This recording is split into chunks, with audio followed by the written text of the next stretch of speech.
Alors bonjour et bienvenue à tous dans cette nouvelle vidéo. Aujourd'hui on parle d'un sujet très important dans le domaine du web pentesting. Donc la faille appelée CSRF, donc Cross-Site Request Forgery, ou la falsification de requêtes intersites. Donc la dernière fois on a parlé un peu des injections SQL et j'ai vu que vous avez beaucoup aimé la vidéo. Il y a eu beaucoup de personnes qui ont vu, en tout cas qui ont commenté aussi, mais j'ai remarqué qu'il n'y a pas eu assez de likes. Alors, pour un meilleur référencement en fait des vidéos que je suis en train de produire, vu que ça me demande énormément de temps, donc je vous demanderai vraiment de liker la vidéo si vous vraiment aimez la vidéo, de commenter aussi de partager et de me donner toujours vos avis dans les commentaires et aussi poser toutes vos questions dans les commentaires. Alors bref. Rapidement, on va commencer. Donc déjà, la définition de CSRF, donc la falsification de requêtes intersites, également connue sous le nom de CSRF, donc comme je l'ai dit, Cross-Site Request Forgery, est une vulnérabilité de sécurité web qui permet à un attaquant d'inciter en fait les utilisateurs à effectuer des actions qu'ils n'ont pas l'intention d'effectuer. Il permet à un attaquant de contourner en partie la même politique d'origine qui est conçue pour empêcher différents sites web d'interférer les uns avec les autres. Donc, voici un peu ce que vous devez retenir au niveau de la définition de CSRF. Donc en gros, il permet à un attaquant d'inciter en fait les utilisateurs à effectuer des actions qu'ils n'ont pas l'intention d'effectuer. Alors, quel est l'impact de CSRF? Donc, lors d'une attaque réussie, l'attaquant oblige l'utilisateur, la victime en fait, à effectuer une action involontairement. Donc c'est vraiment la base même du CSRF. Donc par exemple, il peut s'agir de changer l'adresse email de son compte, de changer son mot de passe ou d'effectuer un transfert de fonds. Selon la nature de l'action, l'attaquant peut être en mesure d'obtenir le contrôle total sur le compte de l'utilisateur. Donc si l'utilisateur compromis a un rôle privilégié au sein de l'application, l'attaquant peut être en mesure de prendre le contrôle total sur toutes les données et les fonctionnalités de l'application. Donc ça a vraiment un grand impact, cette vulnérabilité-là. Donc c'est pour cela que j'ai voulu vraiment qu'on en parle, qu'on aille un peu en profondeur ici. On va vraiment aller en profondeur dans le sujet, mais au moins on va avoir une petite idée de ce que c'est. Alors comment cela marche dans la pratique? Alors, ici, pour qu'une attaque CSRF soit possible, 3 conditions doivent être mises en place. Donc, quelque chose ce que vous êtes en train de faire, si vous êtes en train de faire, par exemple, un pentesting pour une entreprise ou, par exemple, faire du bug bounty et vous voulez vous lancer, par exemple, vous croyez qu'il y a une faille, une vulnérabilité CSRF qui peut être reproduite ici, il faille que ces 3 clés-là doivent être, 3 conditions, en fait, doivent être en place. La première est une action pertinente. Alors, on entend par action pertinente une action qui est, comme on dit, pertinente. Par exemple, exemple d'action pertinente, par exemple, changer l'adresse email, changer le mot de passe, etc. Donc, ça, par exemple, c'est considéré comme une action pertinente. Donc, ici, il y en a aussi gestion de sessions basée sur les cookies. Donc, ça aussi, on va le voir quand on va faire la démo de CSRF. Donc l'exécution de l'action implique l'émission d'une ou plusieurs requêtes HTTP et l'application s'appuie uniquement sur les cookies de session pour identifier l'utilisateur qui a fait les requêtes. Donc il n'y a pas d'autre mécanisme en place pour suivre les sessions ou valider les demandes des utilisateurs. Donc là on va expliquer en fait plus clairement dans la pratique. Donc aucun paramètre de demande imprévisible. Donc ça aussi, même si on peut le contourner, on n'a pas toujours besoin, je veux dire, en griffe, que la troisième soit... Enfin, en tout cas, vous allez voir quand vous allez certainement aller en profondeur dans le CSRF, il y a, même si le paramètre ici est prévisible, on peut toujours... voilà. Donc bref, on dit aucun paramètre de demande prévisible. Imprévisible plutôt. Donc les requêtes qui exécutent l'action ne contiennent aucun paramètre dont les valeurs ne peuvent être déterminées ou devinées par l'attaquant. Donc par exemple, en instant l'utilisateur a changé son mot de passe, la fonction n'est pas vulnérable si un attaquant a besoin de connaître la valeur du mot de passe existant. Alors par exemple ici, je fais une petite capture, un petit exemple en fait. Ici, on a intercepté une requête. Et voici un peu, c'est une méthode post. Maintenant, voici un peu, on va dire en griffe, pas en griffe, voici l'action pertinente en fait qui est le changement d'email. Donc email change ici, ce sera en fait le directory, le lien ici. Donc ici, ce sera le changement d'email. Et du coup, comme on l'a dit, l'attaque ici doit être ici la gestion. Il doit avoir ici, comme on dit, gestion de session basée sur les cookies. Donc la session doit être basée en fait sur les cookies. Donc comme vous voyez ici, on a un cookie, un session cookie ici en fait. Et ici on dit aucun paramètre de demande imprévisible. Bon, ici le paramètre est clairement prévisible en fait. On peut déjà l'imaginer ici. Voilà. Donc ici, voici un peu avec la petite définition et les petites bases en fait que vous devrez connaître en tout cas pour CSRF. Il y a encore plein de choses concernant la vulnérabilité, mais là c'est un petit brief que je suis en train de vous faire avec les petites définitions, avec des explications plus ou moins claires, mais je crois que vous allez mieux comprendre. Donc on va rentrer, je vais venir là. Alors ici nous sommes sur le lab CSRF Vulnerability with No Defenses. Alors pourquoi je le prends? C'est un lab très simple, hein, mais je le prends ici juste pour vous expliquer, vu que là on n'est pas vraiment allé en profondeur de notre définition, donc je ne pourrais pas faire des labs ici plus complexes.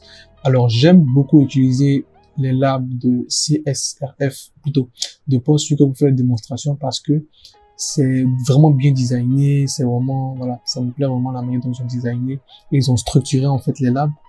Alors rapidement, je vais faire un clic droit ici, open, ici ouvrir le lab en fait, et je vais aller ouvrir Burp Suite. Donc ici je vais faire next, start Burp.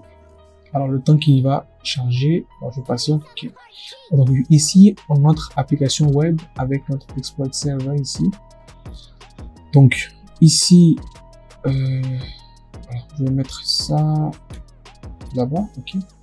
Donc ici on nous dit this labs email chain function, ok. This labs email chain functionality is vulnerable to CSRF. Ok, donc pour résoudre le lab en fait, voilà, donc voici ce qu'on va faire ici pour le lab. Donc ici on va on dit pour vous connecter avec les identifiants qui sont là. Donc on nous donne des identifiants winner et puis Peter. Donc ce qu'on va faire premièrement, on va cliquer sur My Account. Donc ici, comme on nous dit ici,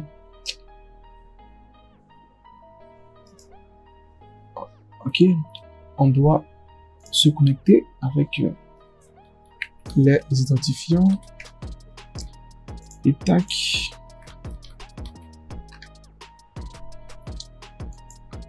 Ok, donc là on est connecté. Donc l'objectif ici, comme on l'a dit ici, c'était de changer l'email.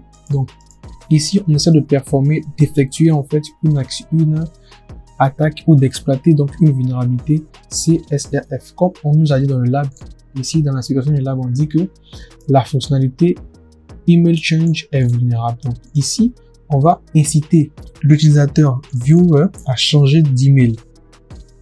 Donc ici ce sera un peu comme du phishing, mais ce ne sera pas du phishing. Et je voudrais aussi faire un petit disclaimer. Tout ce qu'on va faire, tout ce qu'on est en train de faire ici est à but éducatif. Je ne suis pas responsable de ce que vous faites avec ces techniques-là. Donc l'objectif, c'est vraiment d'apprendre et aussi de, par exemple, de progresser en web pen testing et d'aller, par exemple, faire des recherches de bugs sur les différentes plateformes de bugs qui existent, HackerOne, Bugcrowd. Donc c'est juste une parenthèse que je voulais ouvrir. Et bref, et comme on le sait ici, cette fonctionnalité-là est vulnérable. Donc, on va essayer d'interpréter les requêtes avec Burp Suite. Rapidement. Ici, on va dans le proxy. On va ouvrir notre navigateur ici. Et comme on l'a vu dans la définition, ici, on nous a dit dans la définition, pour qu'on effectue pour qu'on exploite en fait une vulnérabilité CSRF, il faille qu'il y ait trois conditions en fait. Donc une action pertinente. Donc ici on a déjà une action pertinente parce qu'on veut inciter l'utilisateur à changer de mail, c'est déjà pertinent. Voilà. Donc est-ce que c'est basé, la session est basée sur une gestion de cookies? On va le voir tout à l'heure. Alors je suis en train d'ouvrir mon navigateur ici. Alors si je fais, si j'entre juste ça là, Peter. Ok, donc là, je me suis connecté avec le navigateur ici. Donc, ce que je vais faire, je vais interpréter la requête udpt email. Donc, je vais juste rentrer une email comme ça, udpt, ok. Et là, j'interprète la requête. On va déjà essayer d'analyser la requête. Donc, déjà, je vais l'envoyer dans repeat. Hein. On va beaucoup faire des répétitions ici, des trucs. Alors déjà, on est sur la fonctionnalité email change, ok. Et on voit ici quelle est la session. Donc notre session ici utilisateur est basée sur un cookie session. Donc là la deuxième condition clé est, comme on le dirait, elle est confirmée. Donc ici la première était une action pertinente, c'est fait. Donc gestion based on cookie session, ça aussi c'est fait.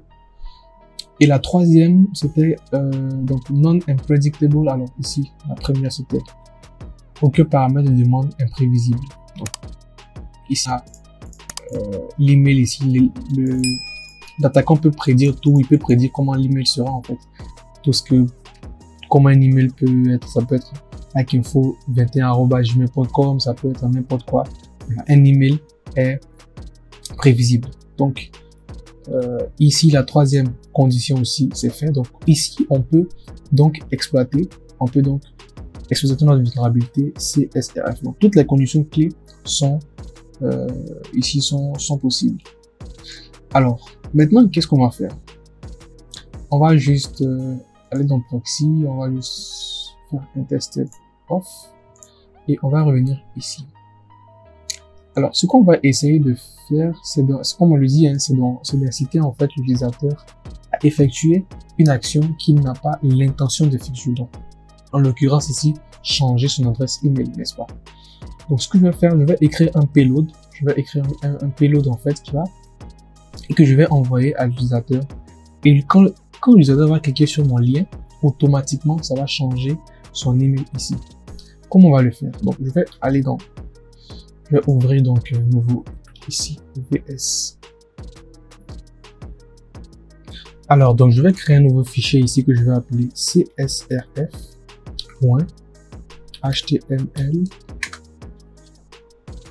et bien sûr comment créer déjà un template HTML ici 5 tac, et à la place de document je vais mettre CSRF, ok.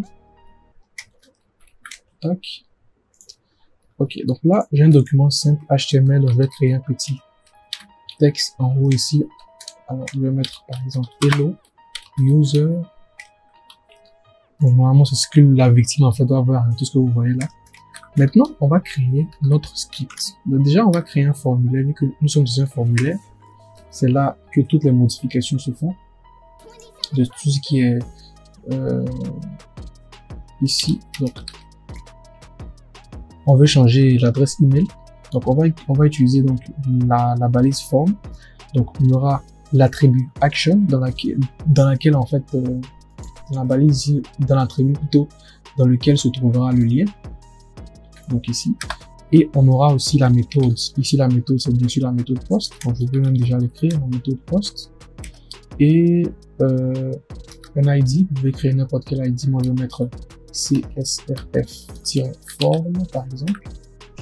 Et dans l'action, on va donc copier le lien de notre site vulnérable et de notre fonctionnalité vulnérable surtout. Donc ici, je vais faire un copier-coller de tac. Donc my account change email. Donc je vais d'abord faire un copier-coller de ça. Tac. Donc dans action. My account, mais comme vous le voyez ici, c'est change email. Donc c'est la fonctionnalité qui est vulnérable. Donc on va mettre change email ici. Donc c'est le lien en fait. Et ensuite, on va créer dans notre forme ici, un input, mais qui sera caché. Donc l'utilisateur ne pourra pas le voir, mais en arrière-plan, ça va automatiquement modifier. Alors, donc en name, bien sûr, on va mettre email, value. Là maintenant, on va mettre l'email que nous contrôlons.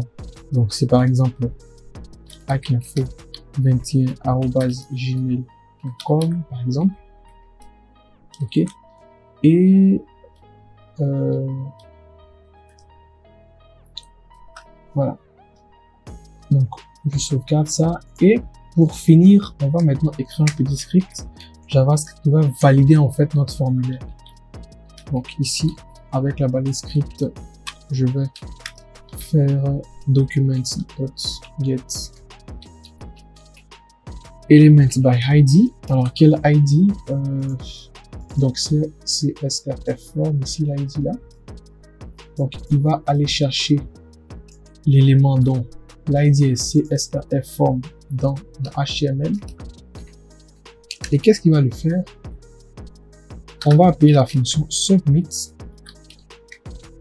qui va automatiquement en fait soumettre du coup notre formulaire. Automatiquement le formulaire sera soumis. Alors donc ensuite qu'est-ce qu'on va faire? On va ouvrir un terminal. Donc on va ouvrir notre terminal juste à côté. Et alors ici on va ouvrir un terminal, je vais faire ls tac ici clear CSRF. Alors je vais juste faire copier du path, donc cd. Alors ici donc je vais faire, alors maintenant je vais en fait lancer notre Python serveur, HTTP serveur ici, tac. Alors ici on est bien sûr en local. Voilà, donc si c'était une vraie attaque, vous allez imaginer que le serveur n'allait pas utiliser en fait, l'hacker plutôt n'allait pas utiliser un serveur local. Donc ici on va se diriger vers notre port local. Je vais aller du coup sur maintenant notre serveur local, donc ici CSRF. Automatiquement on a hello user. Ok, donc automatiquement il charge la page et regardez ce qui se passe. Sans que je n'ai touché quelque chose, automatiquement il modifie l'email de l'utilisateur. Donc remarquez comment l'attaquant juste en cliquant sur un lien, on ne nous a pas demandé de entrer vos détails, rien. Juste en cliquant sur le lien, il modifie automatiquement l'email de votre compte. Vous voyez, donc automatiquement cela est fait. Donc là, si je viens et je reload la page, tac, automatiquement, il a changé en fait l'email en fait de l'utilisateur winner. Donc c'est extrêmement dangereux bien sûr. Et si il faille que l'utilisateur soit déjà connecté au compte, donc à la plateforme déjà. Mais donc imaginez qu'il est connecté. Donc là on a déjà changé l'email. Donc si j'ai changé l'email, je peux changer le mot de passe. Je peux faire énormément de choses et même tout ce que je veux sur le compte. Donc c'est une attaque qui est très dangereuse et encore d'actualité. Si vous pouvez faire CSRF puis aussi vous allez voir tous les rapports. Donc si par exemple puis aussi ou bien report, ça dépend. Ici par exemple vous allez voir que CSRF est une faille qui est toujours d'actualité. Donc toutes les failles que je vous montre, l'injection SQL, il y a plusieurs personnes qui pensent que l'injection SQL c'est une faille qui existe plus, mais elle existe toujours. Il faut juste être en train de chercher par exemple sur les différents sites et vous allez voir que vous allez trouver des failles XSS, des failles SQL, tout ce que vous pouvez imaginer. Donc c'est vraiment ce que je voulais vous montrer aujourd'hui. Et aussi je vous invite à participer à la formation Hack des planètes, qui est une formation que nous organisons, qui commencera en fait la semaine prochaine. Donc pour ceux qui ne sont pas encore inscrits, je mettrai le lien dans la description.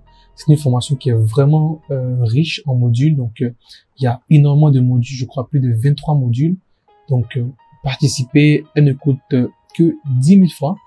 Du coup, elle va commencer le 14 août. Donc il y a déjà 23 personnes qui se sont inscrites. Et du coup, je vous encourage pour tous ceux qui veulent progresser dans le hacking, qui veulent aller très loin, qui veulent avoir les bases et aussi devenir de grands hackers, de grands bug bounty hunters, je vous conseille fortement de participer à cette formation. Donc c'est tout pour aujourd'hui, c'était un jeu de Hack Info. Allez, ciao.